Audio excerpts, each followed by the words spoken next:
Welcome everybody. This is July 10, and this is an Insights weekly update on COVID. We are breaking the video into two components. The first one is about the epidemiology. We're going to start talking about the world all the way to the US, California, and the Bay Area. And then the second part, which I highly recommend you also see, is all the latest update on the clinical insights. And so let me start. So today, in this part of the video, we're going to focus on what's happening with the spread of the virus across the world. There's a lot to talk about. Brazil is number 2. The US is clearly passing Brazil. If you remember, for a few weeks, Brazil was number 1 in the world. We have taken off. We never controlled this virus, and we'll talk more about that. India is unfortunately also growing pretty fast, and that's the thing we did not want to hear. You can also see Africa is going up and Mexico has a low growth rate. So the good news, because I've been looking for good news, is Pakistan and Bangladesh seems to be having some good news in controlling the spread. That was a big worry, is to have this high density population also exploding. Now, there is some other bad news, which is Australia, Japan, and Israel, which had done really a good job at controlling the disease, are having a second wave. Just to be clear, the US is still in its first wave. We never controlled it. But Australia, Japan, and Israel are having a second bomb, and some of them is even a higher case rate than in the first wave. In the US, you're going to see that we have now the highest number ever, which is 63,000 cases per day, and we'll talk about some of the issues there. So let's go into more details. So on a worldwide basis, we're now over 12 million cases. This number keeps adding, and you cannot get numb, but these are real people. It's a massive part of the world, and we are accelerating at over 200,000 cases per day for the last 4 days. And you can clearly see in the number of cases there. There's no slowdown in that curve. Brazil is a very strong position, twice the number of India, which is number 3. So unfortunately, Brazil is not doing well. You'll see Russia is having some control of the disease. And so let's go into more details. This is a chart that allows you to compare the growth rate over 2 weeks. And you can see there's a breakout in Australia. You may have heard in the news that they have shut down, there's a shelter in place in Melbourne. So there's a problem in Australia. And then we start to see some really explosion in Africa. And the concern about Africa is that really the quality of the testing and the quality of the data we're getting from Africa is very different than what we're getting from the US and from Europe. So we don't really have a full picture, but it's clearly moving into Africa, which is not a good situation there. And then as far as the Americas, is no major changes. You know, Argentina, Bolivia are coming up a little bit there. The good news is Chile is getting better. So let's look at the daily cases. Every week I have to increase my red bar because the US is clearly going up and up and up. And so now we have the US at 63,000 cases. That's the highest ever. And so unfortunately we're in the wrong direction. And you can see now Brazil, which for a while was ahead of us, is now at 42,000 cases. And then we start to drop to like India. And then South Africa just came up. So we're having some problem, as I said, in the African continent. Absolutely no slowdown as far as the growth rate. And so let's look at the second wave. Israel, which was really lauded in the world for the control of the virus. And you can see that it started in March. They really did a good job by May. Unfortunately, you can see now they have a higher amount of cases per day that they had during the first wave. Australia, you know, as I said, is really cranking down to trying to control it because they were clearly having the beginning of a second wave. Japan has also reported another second wave. This virus is hard to get rid of. It's so contagious.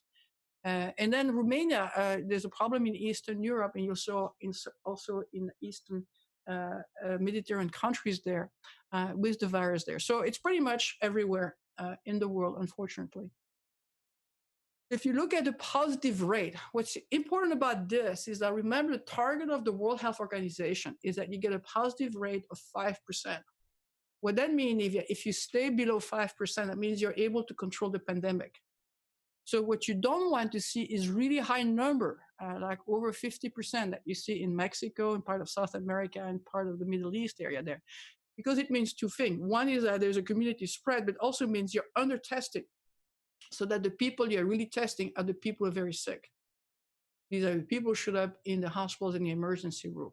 So that the data that you have is underrepresenting the percent of the population that has the disease. You can see Russia is controlling the situation there. So several of you have been with me for several months now, and you can see the shift in the number of cases, new cases on a daily basis. First, of course, we had the whole China situation there. This is normalized on a percentage basis. But you can really see that we had the explosion in the EU. And now, unfortunately, what you see is that you see Latin America. This is the fastest growing area here.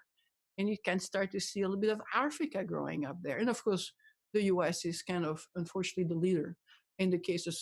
So that virus is not only spreading the world, but if you look at the video I did last week, it has had that mutation. And that mutation, if you remember, is 5 times more contagious than the original Chinese virus.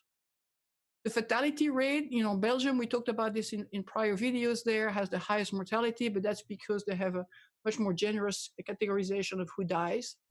The US is at the level of the world, which is around 4 to 5%.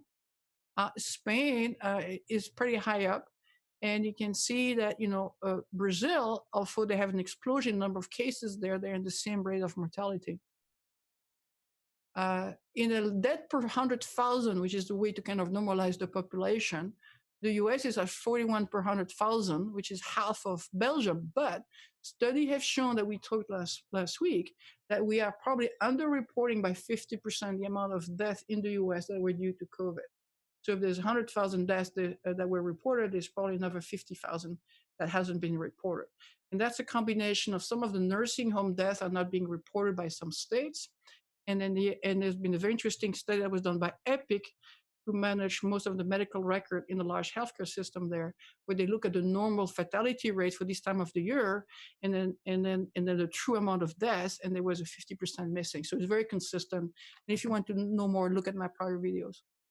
So we still have this interesting situation there where in Europe, most of the mortality were people over the age of 75 years old. What we're seeing in the US and in the rest of the world that's following right now, like Brazil and Mexico, is the mortalities for average lower age. Part of that is you have a younger population, but part of that is because it's attacking area there that has high population density, like in Brazil in the favelas. You have higher poverty and lower access to care. So this is not just a disease that attacks the elderly. It is a disease that attacks everybody, and whoever is at risk, which is pre-existing condition, or in an environment there where you have high density, it's easier to get a disease, is where you're at risk. And you can see Mexico, the average age is between 25 to 30 years old, for the average fatality rate. And it's pretty high, unfortunately, fatality rate. Let's look at some specific countries. Brazil, there's no slowdown. Unfortunately, the US is even steeper if you look at the curve of the number of cases. And remember that drop there is only due to New York and New Jersey. In the prior week, we've shown that if you take out New York, New Jersey, the US never slowed down. It was basically flat and took off. Mexico, unfortunately, is kind of a similar curve than Brazil. If you look at the growth rate, it's a lower amount of cases. But it's still a very high curve. And so is India. This is worrisome because these are high density population. I tried to get some good news. So I found that Pakistan, which was also an area of concern, has done a good job in controlling it.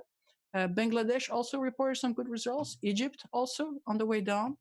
Peru, you can see we were worried for a while, but it seems to be able to have some impact there.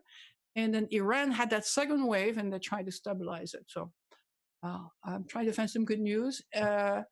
The big target is to get below 5%, and you can see across the world, most of the countries in the world are way above 5%, including Peru at 40%, Brazil at 30%. And remember, that's really a percentage of not necessarily how many people are sick, but the fact that you're under testing, and that the people that are really testing are the people who show up symptomatic with the disease. So I like to bring back this graphic there that was done by JP Morgan. I just got updated. And I think it's fundamental in what the problem in the US, which is countries that are willing to do what's right for society, where they give up some of their individual rights, i.e. wearing a mask to be able to protect other people there. have had a much lower infection per million. This is on a normalized basis there. And you can, Korea and China and Japan, all those countries there, if you ask people to wear a mask and take some distance, they do it. Then unfortunately, you can see Europe as well as the US, we have a very high sense of my needs are more important than the need of society there. And as a result of that, we have this cluster problem. And it's now coming more and more data that most of the spread in the US are due to cluster events, these super spreaders. And we'll talk more about that again. It's estimated that 89%, up to 89% of the spread in the US is due to this cluster event where people just get together and having fun, and where their need for having that pleasure at that time is more important than the risk of maybe being contagious to other people. So let's talk about the US. A few weeks ago, we're at 40,000 a day. Now we're 63,000 a day, so we've gone up 50%. Clearly, there is no slowdown in that curve. As you know, it's the whole South and Southeast is the highest concentration, as well as some problem in Southern California there. We've now passed 3 million cases with over 133,000 deaths. I want to take a pause here because there's been a lot of confusion when people come to me and they say, well, what's the big deal? The mortality rate is 0.5%. And honestly, I don't know how they get to that number. So let's look at that numbers from multiple ways. I've shown you some of the data of the World Health Organization and the Johns Hopkins data. But if you look at what we know, roughly 30 to 50% of people are asymptomatic.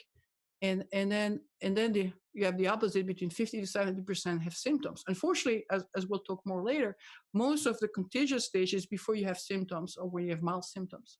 Out of that, roughly 80% will somehow recover, but 20% will end up having to be hospitalized. And out of these 20%, you split them into two groups. 1/3 will end up in the ICU on the ventilator, and the mortality rate is between 25 to 58%. And people who end up into the non-ICU may still be on oxygen, and they still have a pretty high mortality. So as a very high back of the envelope, 20% of people who get the disease will be hospitalized. Out of that, 25 to 30% will die. And that gives you an average of 5 to 6%. It's not 0.5%.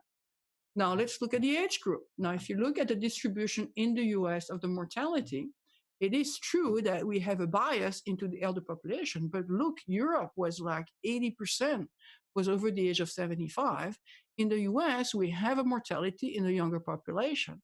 If you look at the absolute odds, which is the relative probability, so if you're over the age of 65 years old, and if you compare your chance of dying versus somebody who's less than 65 years old, you have a 21x, 20.9x, I guess, a higher probability of dying.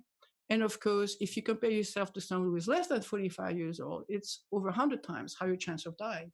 And that's the false myth that people have, is to say, hey, I'm young, I won't die. What they don't understand is that they can be asymptomatic and carry the disease and unfortunately hurt other people, including loved ones. So another way to look at the numbers, again, if we take the 3 million cases and you look at what's called resolved case. Resolved case is two things happens. You recover and you've had 2 negative tests and you no longer have a viral load, or you die. And if you look at that, you basically, you have 133,000 and 1.3 recovered. But that means there's still around 1.6 million people there. So it's 3 million minus the closed case, which is 1.4, who still are sick. And it takes a good 30 days to go through the disease where we don't know what the outcome is. And as I said, 20% will end up in hospital in that number.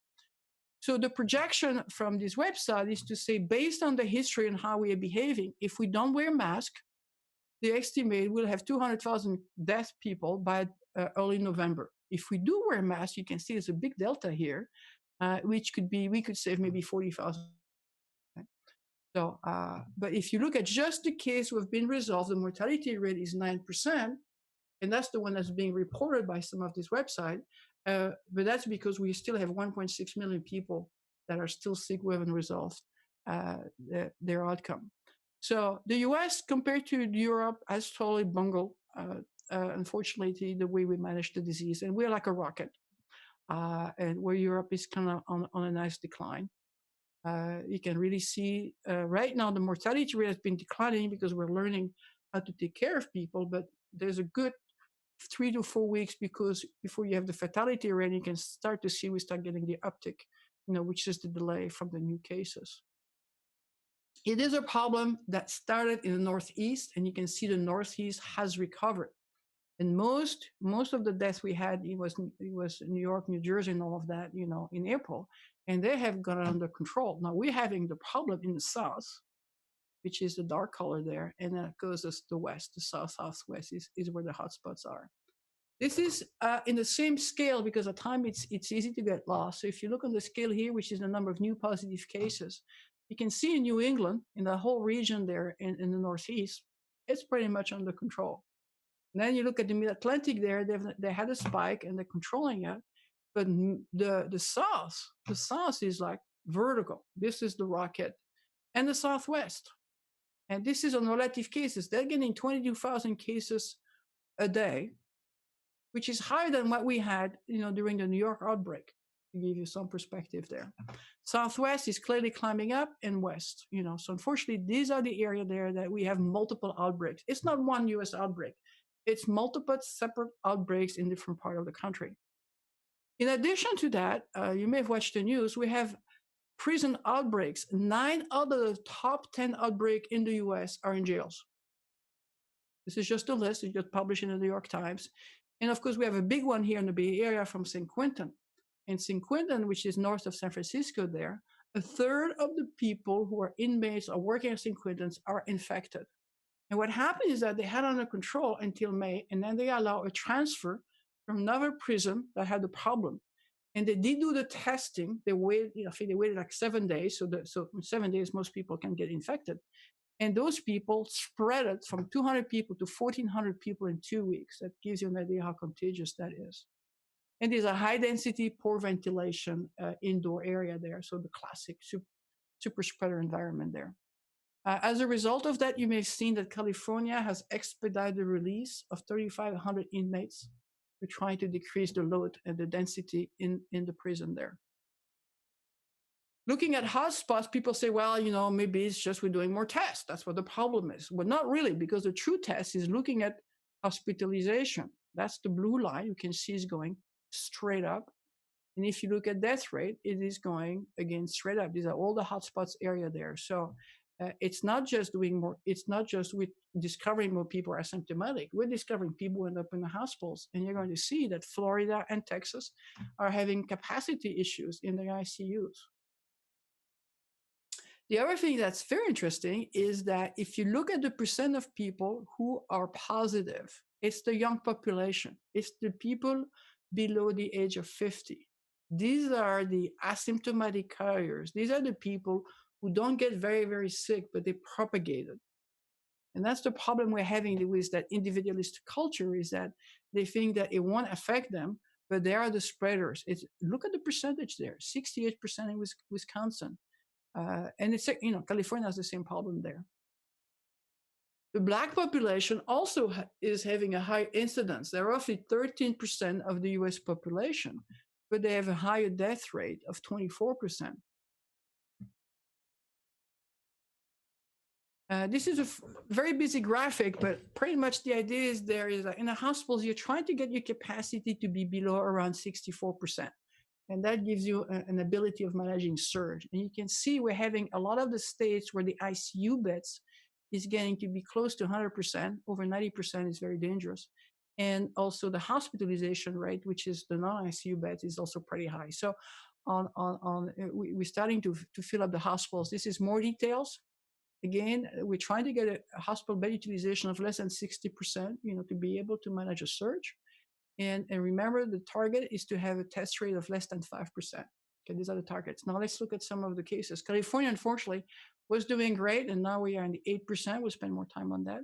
Texas, as soon as they reopened, you had that 3 to 4 weeks delay, and then went straight back up with 14% infection rate. But look at the hospitalization per million. That's the one you worry about. This is the dollar lines. These are the ones that are basically showing this is not discovering new asymptomatic cases. These are people who are really sick going into the hospital there. And now New York reopened, no problem. They did a great job. And from what I heard from my friends in New York is that people are following the rules. They're carrying masks and all of that. I also found New Jersey, trying to find some positive news. And New Jersey, you can see they reopened and everything is doing great. Illinois is kind of doing okay too. But then the new worry is Florida. I mean, Florida is going to be, unfortunately, may end up like in New York. And they are not reporting, obviously, it's not reporting some of the number of bed utilization there, but a lot of the Jacksonville and several of the largest hospitals there are at capacity already. So it's kind of worrisome. Other state, Minnesota, Indiana, you can see is kind of managing the recovery there. Massachusetts, again, doing a good job recovering there. Arizona, as we all know in the news, is straight up 25% of the cases are positive. And you can see the hospitalization there is straight up. It's at 77%, so it's very high. And Georgia, and some issue in Atlanta. Washington also the same thing. So if you look at the states and you look at the testing, this is a report that came up based on the target that we tried to get. And the target, again, is that you have a positive test rate of 5%. It means you're having a good test rate to identify people who are sick. The US as a whole is at 8%, and it's estimated that we're only testing at roughly a third, maybe 39% of the level we should be testing at. And so most of the state, which is of course where we're having the outbreak, where the labs are overwhelmed. And you hear stories there where people get tested and they get the results in 4 to 5 days.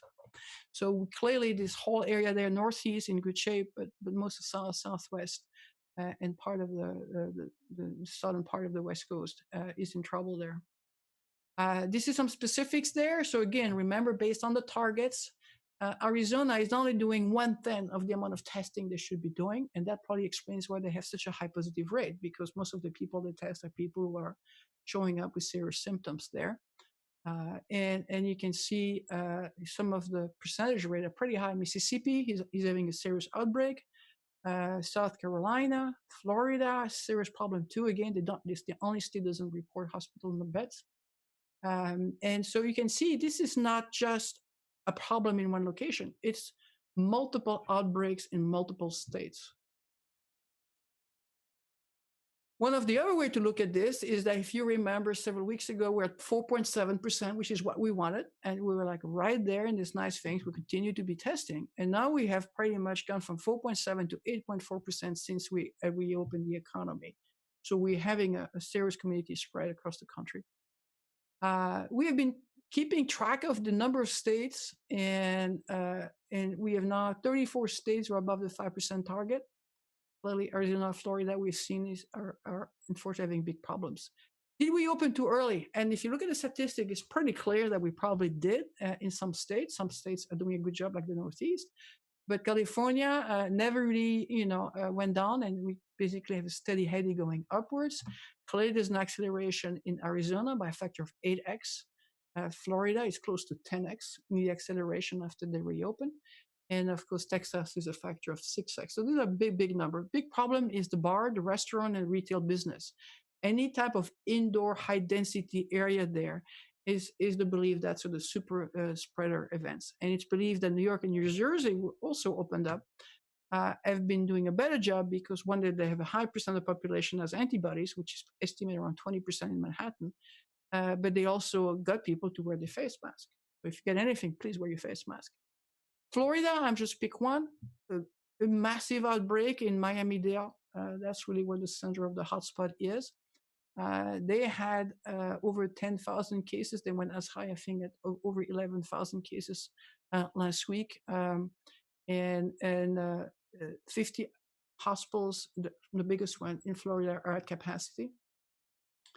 Another way to look is to look at the growth over a period of 2 weeks. So in yellow are the states where you have had the rise over a period of 2 weeks. And you can see, unfortunately, Tennessee is another one, Delaware, Kansas, Alabama. I mean, this is not just one or two states, unfortunately. It's pretty much half of America is in different stage of outbreaks. We've been tracking the number of growth of the daily case, and every week, unfortunately, this number goes up. We're now at 46 states where the daily case rate is still going up. And I don't want to be a broken record here. You can see most of the country except the Northeast is having a problem. Just to remind everybody, the R now is a very critical number. When the virus started in Wuhan, in China, the contagious rate was for every person who got sick, they infected 3.88 people there. And that's why the virus is so contagious there. Then they started putting the shelter in place, the face mask and all of that, and they lowered to 1.25, and they dropped to 0.32, which is how they were able to spread the virus. So it's a very important number to keep track of. So we call this the R now.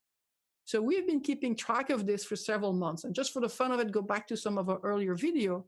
And we literally had only 2 states 7 weeks ago that were above 1. Now we have gone to 46 states, and it's not that they're just above 1 they're like at 1.6. So you're having clearly an increase of the contagion and in the country there. So it is unfortunately not going in the right direction. Another look at this is the hotspot. The whole southeast is an area there, as well as some hotspot like in Atlanta and Chicago, and then the Los Angeles area, and there's some sorts of flashes in the Northwest.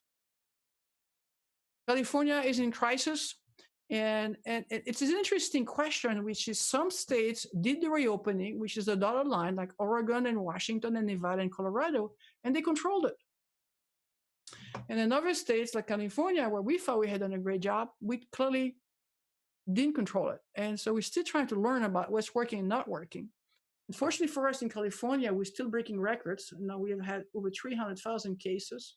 We just had one of the highest daily cases last week of 8,000 cases, and which is maybe an issue there with the 4th of July reporting there. But clearly, if you look at the graphic, it's going straight up. We now have put 19 out of 58 counties in a watch list. And I don't know how you were if you live in the Bay Area here. I've been inundated by Santa Clara warning this afternoon because they're increasing the requirement for businesses protection there. We are basically starting to put some more restriction there. And what we see is that there's going to be more restriction affecting 70% of people in California until July the 21st. And we're going to close some of the indoors events like bars and restaurants, zoos and theaters and stuff like that. So hospitalization has risen 32%. And that's the true test, is when we run out of hospitalization. So we have gone from 5% infection rate to 7% in the last several weeks. So unfortunately, we're following the rest of the country there. You can really see that upswing going on there where we're doing great for a while. We're still having the problem like everybody else that 60% of the people who end up being affected are the 18 to 49 years old. This is the population we need to get across. We really need your help to spread the word. And this video, reach out to these people there. Clearly, Los Angeles in California and Riverside is the hotbed area there. Latino have a higher percent of the population there that are infected. It's nothing to do with the ethnicity. It's the fact that they have a higher percent of the population there that works in high density, have to work outside, and therefore have a higher chance to get infected. If you want some more statistics there, Imperial County and Kings in Los Angeles and whole Southern California, you look at Imperial, they have a rate that's 10 times higher than San Francisco, to give you some idea of the numbers there. So what you're seeing is that the northern part of California is doing a pretty good job. You can see that in California, unfortunately, we start to see the hospitalization rate going up. Still, the good news, we're keeping people out of ventilators. So we're able to take care of people earlier with oxygen as opposed to intubating them. So that's why I think the mortality rate is not as bad. We're having a bit of an outbreak in Alameda, and also you can see Santa Clara is also going upwards. If you look per county in the Bay Area there, against our target, which is the gray line, was to try to be below 2.5 cases per 10,000. And you can see Marin County, which is part of probably the San Quentin problem there, is having a major increase, but also Napa, who was pretty quiet and everybody was ignoring it. And I heard that over the 4th of July, and there's been a lot of wine parties there. That could be an issue. San Francisco, which was also doing fine, is having an upswing. So all of us, we're having a bit of an upswing. So we need to keep an eye on that. So this is the end of my epidemiology.